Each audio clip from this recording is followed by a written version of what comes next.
بسم الله الرحمن الرحیم. زمونږ د نن ورځې درس هغه په کالر باندې ده چې څه ډول کولی شو د ویډیو کالرز سیټینګ برابر کو او جوړې کو. ګورې زه پریمیر ته راځم او یوه ویډیو به زه دلته امپورټ کړم. داسې یو ویډیو به دلته امپورټ کړو چې هغه فرض کړه دا زما خپل ویډیو ده، دا به زه امپورټ کړم. اگر چې په کار وه چې دلته باید موږ یو رنګه ویډیو راوړی وی، خو زه په همدې کې هم زموږ د درس مخته ځي. دا به راواخلم، دلته به یې ډراپ کړم چې سیکوینس جوړ شي. ګورې دا زما ویډیو ده او همدا ډول راځم دا ویډیو رااخلم او دلته د سورس پینل کې هم اضافه کوم. دلته به یې زه فټ کړم تر څو مکمل ښکاره شي. ګورې دغه ویډیو ده زما، زه غواړم چې په دې ویډیو باندې کالرز اپلای کړم، دا ویډیو لږ ځان ته منظم کړم. من خو یو افیکټونه لرو د کالرز په نوم باندې افیکټ. دلته د افیکټونو کې موږ سره شته، خو د دې دپاره یو جلا سیکشن هم موږ لرو. تاسې به راشئ وینډوز ته او د وینډوز څخه وروسته دلته موږ سره یو جلا سیکشن دی د کالر په نوم باندې. زه به دلته دا کالر پیدا کړم چې کالرز چېرته ده. ګورې لیمیټري کالر په نوم باندې ده، دلته به راشو لیومیټري کالر په نوم. دا چې زه کله چیک ورته ولګوم دلته موږ سره دا پینل اضافه کیږي. دا به زه له دې ځایه څنګه کړم، بیسیک کریکشن به هم زه له دې ځایه آف کړم. ګورې کله چې دغه د لیومیټري کالر په نوم باندې دا کوم پینل موږ دلته اضافه کړ، د بیسیک کریکشن د کریټیو د کرفز دی، دا ټول مکمل دی. هر یو باندې چې کلیک کوم ګورې لاندې موږ سره ډراپ کیږي او ډیر زیات اپشنونه لري او فقط و فقط ټول د کلر په ارتباط باندې ده چې د یو ویډیو رنګ موږ پرې جوړولی شو. ګورې زه راځم بیسیک کریکشنز ته، یو خو دلته خپله ریډیمیډ جوړ شوی انپوټ باندې زه کلیک کوم، هر یو کلر چې غواړئ اپلای کړئ فقط کلیک پرې وکړئ، ګورې پرې اپلای کیږي. دا په دغه ډول باندې یو کلر ده، که دا دې خوښ نه شو دا پرې اپلای کړه. ګورې دا په دغه شکل باندې یو کلر ده، یا دا پرې اپلای کوو. ګورې دا ډول یو کلر ده، یا راځم دا پرې اپلای کوم، فکر مو ده تغییرات پکې راځي. یا راځم دا کلر پرې اپلای کوم. نو هر یو کلر چې اپلای کوئ تاسې کولی شئ چې له دې ځای څخه اضافه کړئ. خو زه وایم چې یاره نه دا نن کوم، زه نه غواړم چې دا تیار ریډیمیډ چې کوم جوړ شوي کلرز دې نه استفاده وکړم، زه پخپله ایډیټ کوم. موږ سره دا اټو اپشن په دې معنا باندې ده چې پریمیر ستا دې ویډیو ته ګوري او پخپله خوښه دا سیټینګ درته کوي او ستا ویډیو جوړوي. خو زه دا هم نه کوم، زه وایم چې زه یې خپله جوړوم. دلته موږ سره دغه کوم توش علامه چې ده پر دې باندې کلیک کوم، دا راخلم. که غواړئ د کوم یو رنګ غواړئ چې ټمپریچر او ټینټ او سچوریشن څنګه کې کم زیات کړي، فرض کړه زه ورته دا رنګ انتخابوم د دې جامو. ښه دې کې څه کار کوي، زه ورته وایم د دې دا ټمپریچر لږ اضافه کړه، صحیح ده. یعنې دا جامو رنګ ټول به په دې ویډیو باندې اپلای کوي موږ ته. څومره اضافه کوي ګورې تغییر پکې راځي. نو ټمپریچر معمولا داسې ده لکه موسم په لحاظ باندې چې ژمی واوسیږي دا ویډیو یو ډول وي، چې اوړی واوسیږي لږ داسې د لمر رڼا په شانتې پرې ډېرې. نو دا تاسې کولی شئ ګورې له دې ځایه ده تاسې تنظیم کړئ. نو زه به یې لږ ټمپریچر زیات کړم، اوس هم لږ زیات شو بیخي، دا به لږ کم کړم. ټینټ دی، راځو ټینټ هم تاسې کولی شئ چې ګورې تغییرات پکې راولئ.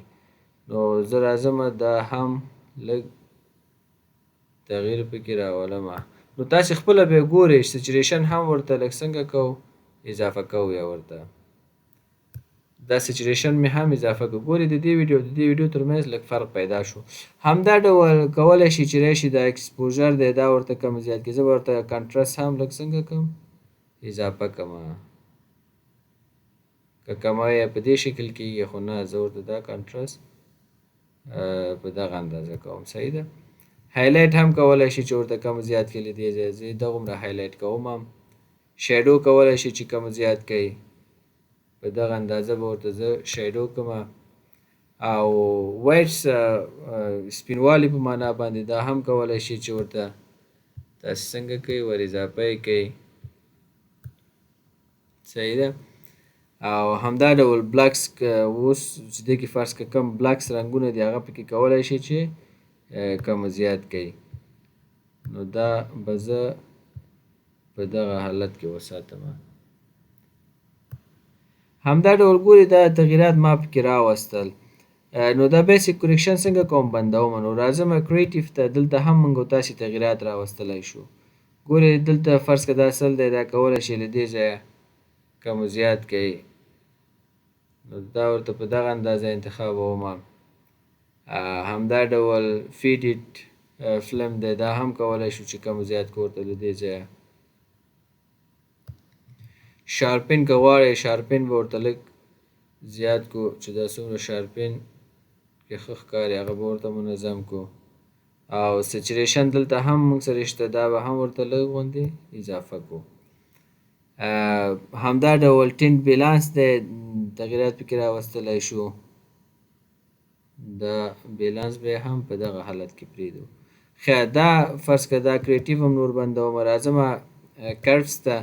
دغه زما ویډیو کې چې کوم رنګونه استعمال شوي معمولا دا سور او شین او دا رنګونو کې تغییرات راوستلی شو. اول سپین ده، دا له دې ځایه اخلو داسې کمولی شو. یاره نه زه ورته وایم دا مې کموه، لږ فرض که سپینومه نور هم په دغه اندازه. صحیح ده؟ که چېرته کوم سور رنګ پکې واوسېږي هغه کولی شي چې تاسې څنګه کړئ تغییرات پکې راولئ. زه ورته وایم چې دا سوروالی په دغه اندازه کې واوسېږي. صحیح؟ همدا ډول شین رنګ ده، کولی شي چې تغییرات پکې راولئ. ګورئ ډېر تغییر پکې راغی، لږ شینوالی پکې راولي. او همدا ډول دا رنګ ده. ښه زه دا هم څنګه کوم کرف هم بندوم. همدا ډول کلر ویلز ده، دې کې هم تاسې کولی شئ چې څنګه وکړئ تغییرات راولئ. نو له دې ځایه هم کولی شو چې تغییرات راولو. او بل موږ سره دلته چې ده فرض که دا کلرز دي، دې کې تغییرات تاسې کولی شئ چې راولئ، کموئ یا زیاتوئ. نو دا ټول تغییرات له دې ځایه تاسې کولی شئ چې ور اضافه کړئ. همدا ډول دې کې کولی شئ تغییرات راولئ.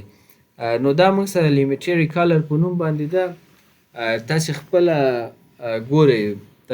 ګورئ ویډیو ته حالت دی او په خپله خوښه خپله ویډیو شفاف کوئ یا پاکوئ یا منظم کوئ. او هغه ټول موږ تاسې د همدغه لیمیټري کلر سیکشن په ترو باندې کولی شو. نو دوستانو دا و زموږ د نن ورځې درس چې د کلر سیکشن برخه باندې ما تاسو ته وړاندې کړه. نو تاسو چې هر یو ویډیو غواړئ چې رنګونه یې جوړ کړئ، کلرز یې جوړ کړئ، نو هغه ټول تاسې دلته کولی شئ چې منظم یې کړئ او جوړ یې کړئ. او ویډیو تاسې دلته ښکاري. هر یو رنګ چې ستاسې خوښ شو، هر یو افیکټس چې ستاسې خوښ شو په دې رنګونو کې، نو هماغه پرې اپلای کړئ او استفاده ورڅخه وکړئ.